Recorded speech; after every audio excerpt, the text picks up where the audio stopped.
Alrighty, kia ora everybody, what's up? Welcome to Friday in New Zealand. It's Thursday in America. It's 7 in the morning and it's 2 on the Central Time. I'm on the Pacific Time and we are joined today. Patrick, Bet David, how are you, mate? I'm good. How you doing? Bro, you are a weapon on the social. You've got a rag to riches story. I flippin' like it. I mess with that shit. I think it's awesome. Valuetainment, giving free advice, entrepreneurship stuff. Content is a weapon which you have used to help many. In a time like this, we'll just jump straight into it. I know you don't piss around. I like it. In a time like this, now we're talking about going on the offense with content. In your headspace right now for businesses, why do you think that it is the time to get straight into offense in terms of, I guess, brand story and support for others?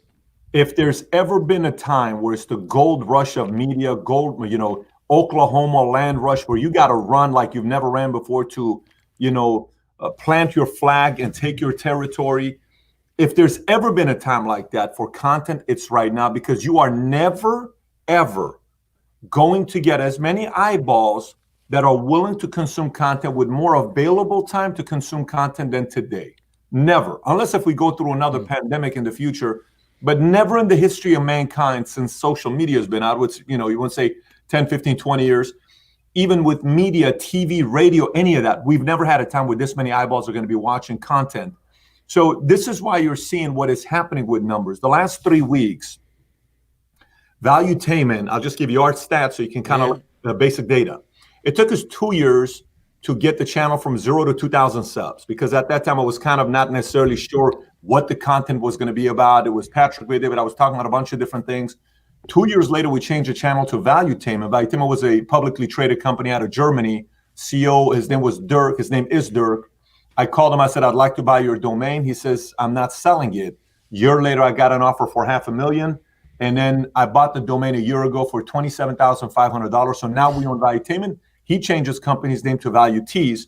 And then now today we have 2,200,000 subs. In the last 3 weeks, it's been 120, 140,000 subs just in the last 3 weeks. Now let me go to a bigger number here. Netflix, Q1 numbers came up. Netflix. Q1, Netflix, 15 million new subscribers. 15 million new subscribers. Tiger King, 64 million views. The other show with Mark Wahlberg, the movie, 84 million people watched 2 minutes of the show. And another Spanish series that they had got 65 million eyeballs. They're now at 183 million eyeballs worldwide because content is king. So if you got good stories, good content, value behind it, this is the best time ever to get started with content. What's been interesting in New Zealand, obviously we've only got, a couple million people, small market, but as soon as we said that we're going on to lockdown, within 48 hours, essentially the entire country shut down. Everyone was at home. There was a massive wave of, I guess, freak out, but people creating content and creating shows and doing everything. And there's this huge wave of new creation. What I always kind of, and I got like a million messages, what camera are you using, what microphone, what lights, blah, blah, blah. And I said to him, like, this is all great, but your strategy can't be just reactionarily creating content for the moment. You need to be having the long game of the strategy of where it's going to plug into, and also realizing that if everyone's got the same tech, everyone's got the same time, the difference is going to be the talent. The difference is going to be what headspace is thinking is going to be able to continue long after this. With your with the entrepreneurs that and it's great too, right? You put it out for free, it gives value, it scales that thing. Was a main part that you realized you wanted to do it because you realized that you couldn't do a million in-person coffees one-to-one, that you knew that content could scale and scale context and get add value out? What was the thinking? Controlling the narrative was the biggest one for me. It was number one. It was controlling the narrative. So originally, when I was I was at Morgan Stanley Dean Witter. Morgan Stanley is a big investment company. They compete with Merrill Lynch and Goldman all the time. I was at Morgan Stanley Dean Witter. I leave Goldman. I go to Transamerica. Then I start my own insurance company, October of '09, and we grew it from 66 agents to 14,000 agents. I'm the CEO and I'm the founder of it. And I, in the insurance industry, I'm competing with the too big to fail companies, right? These are massive companies. They've been around since 1868, and I've been around since 2009. And for me to go up against them directly, I can't win. I don't have a $2 billion advertising budget per year. So I went social media, and I figured out a different way to get more eyeballs using social media to control the narrative. And that brought a lot of eyeballs back. Now, the second part of why creating content worked for us is I figured out what's the one topic I can't help myself but to talk about. So my one word is the word entrepreneur. I'm a diehard entrepreneur. I'm a diehard capitalist. I can't help myself. I can't stop talking about it. So I originally was talking about a lot of different contents, a lot of different topics, and I brought it down to only one, which was entrepreneur. So we were originally wide. We were not getting penetration. We went deep to one topic. We got a lot of penetration. Then we went wide. So the benefit was to go deep into one topic. Then it gave us a lot of opportunity to go and touch up other topics that we never touched up on before. Yeah, it's interesting that when you find the gap that you can hit and go for depth and then get width out of it. It's very clear that even just we haven't met before in person, but I can tell you got the headspace of focus is very clear with how you operate and how you think about things. And I came from ex snowboard world, and there's a headspace that I've seen, and it only exists, or the one that I've seen with anyway, it exists with ex-professional athletes, elite ex-professional athletes, high functioning CEOs, and ex-military. Those are the only three that I've been trying to figure out what it is. And it's like it's this thing. Like, do you feel that as well when you meet other types of people? What other types of people do you meet when you kind of get, it's like they've been to, like in New Zealand, we've got the All Blacks, right? The big rugby team, and a buddy of mine, and he said, and he's obviously in All Blacks, he's well known, and he goes, you can't describe what it's like to go to those depths of those pain and struggle and focus. And the same thing with, entrepreneurship or whatever. What's your thinking around going to that level? Like, I remember, actually, perfect example, your interview with Kobe, so dope. When he talks about but you could see there was this focus, this depth of thinking and commitment to a passion that you're about. How do you think about the headspace of what it takes to go to that next level within business? I think you nailed it. I mean, you pretty much said it. There is so I have 14,000 agents. I have around 400 brokers, and then I have 16 vice presidents. And the more the percentages goes on the earners, I started looking at everybody's trend. It's so funny. I had my analyst run a report. This is going to be a weird report that I ran, which some people may call it crazy. But nothing's crazy. I had him run a report to see which month, date of birth, was the biggest earner in the history of the company. Meaning, I took all my agents that have ever gotten a check, and I ran their reports of, say, March babies make the most money, April babies make the most money, January.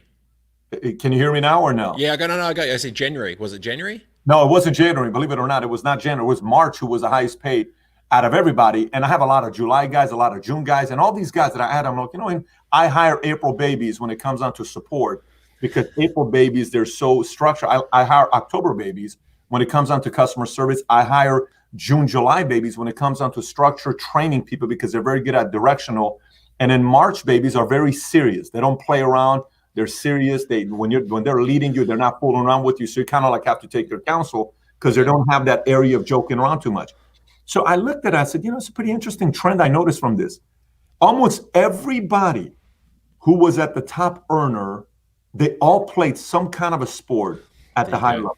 It's so weird. I mean, you're talking about, you said silver, you were number one in New Zealand, and then you go and get the silver. That's intense at the level you go to. But almost everybody, and by the way, anybody that I had the most conflict with, working with, was raised in a family where one of the relatives said, you can't do anything wrong. You're so perfect. We had one of our guys, who is one of my favorite guys, and he's still with us till today. But it's like walking on eggshells if you ever challenge this person to improve in an area. And if you want to give any kind of constructive criticism, it has to be so flawless being given to them, because God forbid you say something that maybe gets them to be hurt a little bit, you lose them. So I just noticed a couple trends. The tougher the fathers, the tougher the mothers, the better they did in business. The softer the moms, the softer the dads, the tougher they did, the worse they were in business. The more sports they played, the better they did. And, military was a little bit easier to work with. Structure, military is that structure piece, that focus, right? Major trend with that. And there's a lot of truth behind that, at least with my experience. Yeah, and you can always, you can always pick it just off the energy with how they approach things. Even if it, especially with military, my sister's been Air Force for 16 years and now just gone to Army, and just the headspace shift is just something crazy. I was going to ask, in a spot like this, a lot of different entrepreneurs are in a funky spot. It's turning to shit. Recession's coming. Business is closing. It's flipping gnarly. They've never had a 360 attack on them personally and professionally ever before. Usually, when things are plateauing, one little thing can pop up and they sort of get at it. If you put yourself in their spot and they've never had the weight of that pressure, they've never felt all of that, how do you approach advice around resetting mentally for someone at the bottom that needs to mentally rebuild for what is not only happening to them reactionary now through COVID, but then commercially what is upcoming emotionally, physically, psychologically, just everything? Like, how do you reset mentally? So you're talking to a guy with very strong opinions in this area where a lot of people disagree with, and it's gonna rub a lot of people the wrong way. And I'm totally fine with it. I'm very comfortable with this area. I am right now in my office. Okay, my son is sitting over there. My 8-year-old son is sitting over there. I have 20 employees working right now. I sent many of my employees to work from home. These are folks who are pregnant. These are folks who maybe they have kids who have been on lockdown. But I come to the last 5 weeks, I've not been to the office 2 days. And it's been 2 Sundays because my oldest son, who's got the mic on right now, he had an interesting day one day saying, Dad, why are we shutting down? I want to see grandpa. I want to see family. I want to see this. Why can't I go to school? I want to go to school. So these are good kids. I bring him one day. I bring my middle son yesterday. So they swap days because they all want to come to work with daddy. And then I bring my 3-year-old daughter with me. She comes on Saturdays and Sundays with me. But this is my opinion on this. This is my opinion on this. Yesterday, Governor Cuomo out of New York, whom I like the way he's handled a lot of the pressure on the things that's happened in New York. But yesterday, one of the journalists talked and said to him, if you haven't seen this, it's a powerful exchange. The lady says, what do you say to the people that are small business owners that are in non-essential industries who are wanting to go to work, but they can't, and they're afraid of their businesses going out of business? And he says, well, what's more important, death or their business? And she says, these people are okay risking death to make sure their business doesn't go out of business.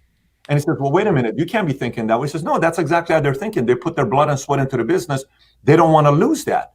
And then they go back and forth. And finally, he says, well, if you want a job right now, you want to make money, you're making your $600 on, that they're paying you every week, or $1,200. Says that's nothing to a person making $100,000 a year. You're not giving a person replacing $100,000. What are you to tell to those people that are running out of money? The exchange got really strong until eventually he said, why don't you go get a job in the essential industry instead of the non-essential? She says, I'm in the essential, I'm a journalist, but what do you tell the person that's in a non-essential that wants to make the money and the essential industry is not hiring right now? He did not have an answer. So there was a stuck. So now let me take you to a different place.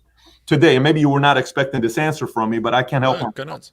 Today, I get a call. We just signed $1.5 million lease in Santa Ana, California. Okay? Santa Ana, California. I said yesterday in a meeting for 2 hours, I told my guys, I said, look, so right now, the first phase we're going through is there's some sort of a bailing out, but people are going to run out of money. And when people run out of money, what happens when desperate times show up? Desperate times call for desperate measures. What are desperate measures? My number one office was broken into yesterday. Everything was stolen out of that office, computer, everything. And this isn't a nice community. This is not in a ghetto community. It's in a very nice community. What happened there? Well, that's the next direction we're going to. What's my point here to you? So to me, when I think about times like this, and people call me and they'll say, you're being irresponsible. A lot of people follow your content. How dare you say this kind of stuff? This is not responsible, Pat, what you're doing. People are watching your example to see what you're going to be doing with a situation like this. I said, look, I have 4 kids. Let me name you all 4 kids that I have. One of them is Patrick, it's my oldest. Then it's Dylan, then it's Senna. Then it's the insurance company I run. That's also my kid. A woman once told me, she says, Patrick, I've had 2 kids in the past before, and I've given birth to kids. She says, do you know what's the closest thing a man will ever experience to pain of having a child? I said, what is it? Starting a company and making it work. She said, it is not as painful, but the pain lasts longer, because to start and build and survive and grow a company for a decade, 2 decades, it's very painful. So many of these people that are running companies, the entrepreneurs that are following here, I feel their pain because they can't describe the feeling of what it was like to put their entire life savings, to put the job on the line, the arguments with the wife, the spouse, the parents that are saying, what are you doing? You got a good job, paying you $150,000 your income, $200,000 your income. You want to quit your job and go start your own business? Are you out of your mind? Have you lost it, babe? What are you talking about? And all those nights of fighting, almost running out of money. The entrepreneur goes there. So now let's set that aside. My rant is over with. Now I get it. Let me go to the part of people that are here right now and they're listening saying, so Pat, what do I do now? There's two things that you got to be thinking about. We have 4 different types of people right now in the world. There are those who were calm when we first heard about the coronavirus, who are now afraid. There are those who were afraid, now they're calm. There are those who were calm, they're still calm. There are those who were afraid, they're still afraid. Let's set aside the people that are afraid and are still afraid. Let's set aside the people that are calm and they were calm. Let's set them aside. First thing I did, I had a board meeting in LA, and while I'm in LA, I get a call telling me, hey, everybody's canceling the board. They're not traveling in from Greenwich or New York, and we're canceling it. Why are you canceling it? We're concerned about coronavirus. By the way, this is like first week of March. Nothing has yet gotten crazy. They're just going through it. So I start doing my research for 6 hours. We're at the hotel room at Beverly Hilton. I tell my wife, I had my wife and my 3 kids and my nanny there because we were going to take them to Universal Studios. It's a place we go every 4 months. I love taking my kids there. It's very creative. I said, we're going back to Dallas. We come back to Dallas. I come back to Dallas. My business model is all face-to-face. If I don't do face-to-face, it's not auto insurance. Auto insurance, you never meet your agent. Life insurance, you buy it from somebody. You don't buy it like on a call or a website like Progressive. So I come back immediately. I call all my carriers. I held an emergency meeting. We sat down. We said every single presentation has to be converted to Zoom ASAP. So we change every presentation to Zoom. We change every presentation to I called every carrier to see how quickly they were going to take e-apps without needing the typical going through delivery, all this other stuff. I'm in insurance, so it's a little bit technical of an industry. Immediately, the carriers who were pivoting, we pivoted with them. Long story short, March ended up being my biggest month ever in policies. We wrote 6,419 policies this March. Last March, we wrote 4,779. This March, we wrote 313 annuities for $19,335,000. Last March was 205 annuities for $8.75 million. So we had a big March because we adapted ASAP. The people that are paying a big price are the ones that are moving very slowly. If you move slowly, you're done. So everyone falls under 3 categories. You're either going to shut down and go out of business, you're either going to barely survive, or you're going to come out stronger. There are many opportunities to come out stronger, but you have to pivot and speed up. Every single decision you're making has got to get faster than ever before. You do that, when this thing is over with, you'll have an upper hand. If you don't, it's going to be a tough recovery for you. Yeah, I was talking to some crew yesterday, obviously, buddies on boards and bits and pieces, and we said, if you've got a seat at the table, you're twice as busy working double fast. If you don't, you're doing nothing. And it kind of comes down to offense versus defense, right? Mentally, where you're at with how you approach it, how brave you're going to be to think horizontal and laterally, to how to potentially pivot your business into different verticals to survive, all the rest of it. So, I was on a call yesterday and I just said, look, the rules are all out the flipping window. Stuff all that noise. You got to get out there and get at it and just go stuff the way it has done. Figure out what product or service you have right now to solve the exact problem for the exact person, and figure out how to get to that exact decision maker, the person, as fast as possible. Everything else in the middle is flipping gone burgers, right? So how do you think around offense versus defense in a time like this? Usually if they're on defense, you're talking about them that I guess are scared to go forward. If you're a small business that is currently thinking defense and you need to be offense, what advice will you have for them now? So if there's, sometimes in business, creativity hurts because sometimes you're making the systems too creative and you hurt the process. And sometimes creative guys hurt themselves in business because they're always changing. What about this? What about that? What about this? This is a time where you got to be creative. And this is also a time where you have to realize to focus more than ever before. By the way, I'm not talking to general focus. You better be focused, because the key is to be focused. Here's what I mean by focused. Last 129 months, economic expansion. We've never had 129 months. It's insanity. 129 months. We've been spoiled. The market's gone up. You just throw money in the market. You're making a lot of money. You seem like a good investor because you know what you're doing. Okay. There's a lot of people in the last 129 months that have gradually, it's not even intentionally, and they don't even know they're doing this. They've become generalists instead of specialists. Okay. And they've been generalizing instead of specializing. Where today you have to go back to specializing and you have to get rid of those products that you're selling that are not part of your core. Blue Ocean Strategy concept, that book that was written a few years ago, it applies more today than ever before. Every single entrepreneur needs to go buy the book, Blue Ocean Strategy, today and devour it in one sitting and adjust ASAP to creating the Blue Ocean Strategy today to focus. So when you do that, the offense becomes the following. When I had my conversation with my guys, I said, look, and I've been interviewing a lot of people on the coronavirus side, the experts, the conspiracy theorists, the biowarfare, the chemical warfare, every one of these guys, just to kind of see everybody's perspective and, to see what they're saying. This ain't going away. I mean, meaning there's going to be more of these. The fact that we responded this way to it, it means it's going to be many more times that we're going to shut down again. So whatever business model anybody is creating, to make it bulletproof, you have to create a business model that lasts, assuming it's going to be like this for the next 2 decades. I don't know if that made sense or not. You have to create your business model, assuming coronavirus is going to be around for the next 20 years. You can't say, when it goes away. Well, when it goes away. Well, when it goes away. Nope, it's official. The official thing is the next time something like this comes up, you better believe if politicians and governors did it once, the next politician, if they don't do it, media is going to say, what an irresponsible move. This is not the right thing to do. They're going to be so pressured to shut down again that it's going to happen again. So my entire game plan is based on moving everything as if these times are going to be around forever. If you make that move, you'll be bulletproof. If you don't, the politicians and media is going to control how much momentum you're able to build with your business over and over and over again. I don't recommend that. Yeah, the pivots of offline to online business happen so fast. People transform entirely into the cloud within hours. The wave that, on Tuesday in New Zealand, we go from a level 4 to a 3, so essential services can start back up and we start to get the wheels slowly start rolling. There's going to be so many different gaps in businesses that have been, shown and exploited through this massive shift. But the reality is we're not going to be going back to that old world. Everything's now on these these new cloud sort of train tracks.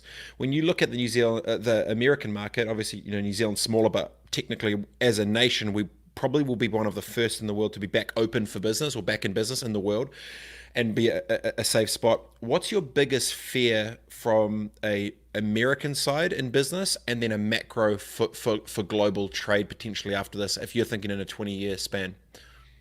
Yeah, so for me, one of the things is extremely a big concern is the amount of influence media is having on controlling panic. And I don't know if I'm even making sense when I'm saying panic because crafting narrative.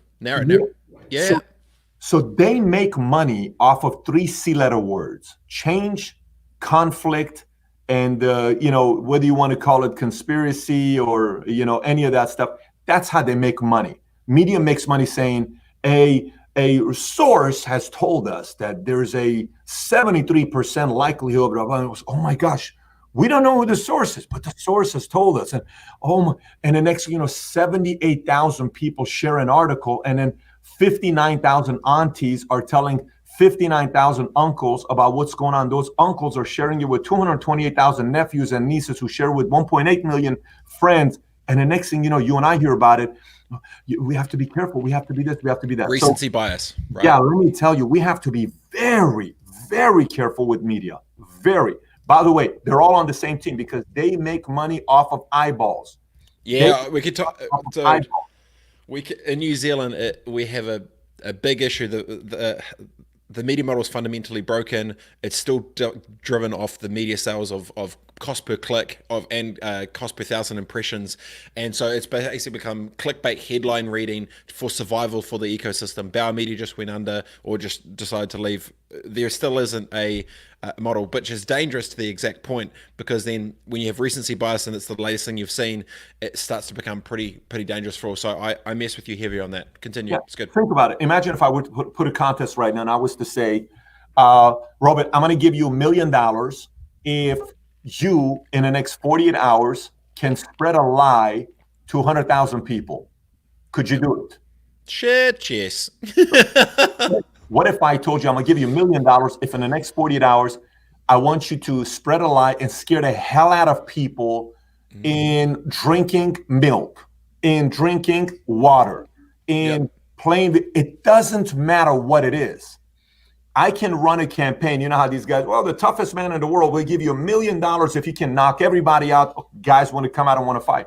If I give $1,000,000 saying, let's see if you can spread a lie to 1,000,000 people and tell them the fact that iPads are terrible for marriages, or whatever lie we create, we have to know that the media has a lot of control. This is why when I said to you, controlling the narrative is my number one reason for creating content, is because I get to control the narrative and I can't be bullied. It's not just about being famous. It's not just about eyeballs. It's about everybody has to go against media. Everybody has to hold those guys accountable because they're spreading lies and they're scaring the hell out of people and they're sensationalizing. We have to be careful with that. And that goes across the board with everybody. So now moving forward, what other things would be things that I'd be worried about with America? You said as far as globally or in U.S. U.S., you know, I'd like to see the next campaign that takes place with presidents. I'd love to see U.S. politically our climate changing to the point where we choose a Republican president with a Democratic VP, or we choose a Democratic president with a Republican VP, because I think that's the direction we're going to. It's like an arranged marriage, mate. I would not be surprised if, you know how everybody right now is, we have to pick a woman for VP, or we have to pick a woman for, we have to pick a colored man, we have to pick a Latino. I don't care if it's a man, woman, Latino, black, white. I don't care what it is. I do care that it's one Republican, one Democrat, because they need to fight behind closed doors and they need to push each other, and then they're able to move things over. That's one thing with America. The other part with China, and I'll wrap this one up and I'll turn it over to you with China, is I don't think anybody in the world trusts China anymore. UK just cut the deal with China, and I know some people need them because China buys oil from Iran and all this stuff. It's purely business-wise, yes. But UK just cut their ties with China on 5G, and they said, no, we're not doing 5G. And China said, if you don't, some bad things could happen to you. This was just written in an open letter. And France right now is being threatened by China, saying, if you don't use Huawei and our 5G, we are not going to send these ventilators to you. So China's starting to bully, but also at the same time, when coronavirus took place and they allowed 5 million people to fly out of their airport to other countries. For the holiday. I think the world is going to come together, whether it's the World Tribunal, and find a way to hold these guys accountable. I think those things will change. It'll be way more sensitive traveling than ever before, and they have to start thinking about what to do fairly quickly. They can't be lagging in this area, but things are going to change very quickly. Yeah, man. I was saying when they open back up the trade, it's going to be this, everyone's talking about, hyper local resiliency to back your local and support there and, manufacture in your own country. But then with so much of the trade that exists globally, it's traveling over these, these diplomats going and doing deals. But it's going to be, the tension's going to be really weird as this plays out, because it's going to be, I simultaneously need you as a backup for a bunch of shit, which I potentially don't need right now, but I need to be looking out for New Zealand #1, America #1, Canada #1. And so the dynamics of politics with how deals get done is going to be so sensitive for the next decade, right? Because as well as the second wave and third waves come, it's going to change the dynamics of it. And it's good that there's at least conversation about it, because usually we wouldn't have this behind closed doors. But I mean, now we're using technology to connect up in real time to different continents that didn't really exist the same way 10 or 15 years ago. So data and intel and I guess content and media can be shared a lot more openly for different thoughts and stuff. So I think there's going to be just an organic tension between all of the people that are communicating with each other versus potentially just those that need to balance off one or two. It's going to be, I'm a little bit cautious because it's going to be like, let's be friends because I need you, but stuff you because I only care about my country. Like that's gonna be a thing. Oh, 100%. And by the way, the right thing to do, whether you're running New Zealand, whether you're running US or any country, is to be thinking about your people first. That You has got to. Everyone that has to. Yeah. New Zealand has to think about the citizens of New Zealand, and they cannot be bullied around by a country like China. And you're going to see made in China change a lot. You're not people are going to be willing to pay 20% more for something they're buying, or even 50% more for what they're buying, to protect the long term. Look, I have a few things I teach my kids every day. If I ask my son right now, what are the 4 things we do as a family? He would say, lead, respect, improve, love. Okay? Lead, respect, improve, love. Lead in every situation you're in. Respect people because everybody has something to teach you. Improve because it's the one thing that gives you peace, knowing things are going to get better. And love people because everybody needs more love in their lives. But then I say, we don't bully people and we don't get bullied. China's bullying a lot of people, and they have to be very careful with it. I don't know what happened behind closed doors, but I can tell you one thing for a fact. It's funny that when the tariff negotiations were going on and Trump was pushing hardcore with the tariffs on China, tariffs on China, tariffs on China, and the economy was growing in US and things were pretty decent in US, and all of a sudden this happened. I'm not stipulating anything, but all I'm saying is if you're worried about your people and your country, you have to be skeptical in many, many areas and not necessarily paranoid. But Andy Grove, the legendary entrepreneur, wrote a book that I recommend all the time. And he said, only the paranoid survive. If you're running a country today, if there's ever been a word that you have to follow, is only the paranoid survive today. You got to stay very paranoid to protect your guys and your people and your citizens. I get it. I know you're a busy man. We've gone probably over what was expected, so I definitely appreciate the time. Best of luck in Texas, and thanks for such open, solid banter. And just at a macro level, the fact where you can, control the narrative, get out the info to all, going deep, and genuinely helping a whole bunch of people is pretty awesome. And the cool thing is, you talk about your 4 kids with what you're teaching them. I've thought about, because we're now in this digital age, your kids are going to be scrolling back through your timeline in 20 and 100 years from now, and they will know, they can see every piece. And I think those breadcrumbs of legacy is something that I think you should be very proud of. So good on you, bro. It's awesome that you appreciate the time. I agree, and I appreciate that. Thanks for having me. Shot, brother. Talk soon. Take care, buddy. Bye-bye. Later, bro. Peace. Weapon. Flippin' weapon. Solid start. Really good getting international thoughts. Really good seeing the different things at a way bigger level. There's always levels to the shit, right? You're dabbling around here, and there's always some other flipping gnarly shit that's popping on top, and there's always some other gnarly shit that's popping on top. So that was a good one. Valuetainment, if you haven't seen, dude's a weapon all over the show. So I'm ready to get another guest in the mix. Hope you're enjoying the Friday. Rock and roll into the rest, and I'll see you soon. Peace.